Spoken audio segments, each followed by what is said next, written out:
அம்மாவின் தொண்டர்கள் ஒன்றிணைணும் அப்படிங்கிறது தான் என்னுடைய விசாரணை இணைவருக்கு வாய்ப்பே இல்லை அப்படிங்கிறதுனால கூட்டணி விட்டு வெளியே இந்த டிடிவி தினகரன் சொல்லியிருக்காரு. அந்த கருத்தை பொறுத்தவரையிலும் மனதிலே அவருடைய எண்ணம் என்ன இருக்கிறது என்பதை அவரிடத்திலே தெரிந்து கொள்ள வேண்டுமே தவிர எங்களை போன்ற இடத்திலே கேள்வி கேட்பது. அம்மாவின் தொண்டர்கள் எல்லாருமே துரோகிகளை தூக்கிக்கிட்டு தான் சுத்திட்டு இருக்காங்க அப்படிங்கிற என்னை பொறுத்தவரையிலும் அவர் கருத்து பரிமாற்றத்தை பொறுத்தவரையிலும் அதற்கான உரிய பதிலை அவரால் தான் சொல்ல முடியுமே தவிர எங்களை போன்றவர் கருத்து சொல்வது சால பொருத்தமாக இருக்காது. சார், அவரு துரோகம் தலைவர்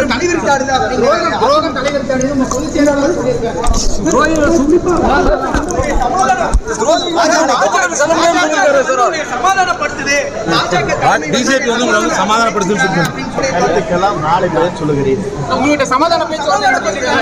இந்த கருத்துக்கள் அனைத்துக்கும் நான் நாளை பதில் சொல்லுகிறேன் என்பதை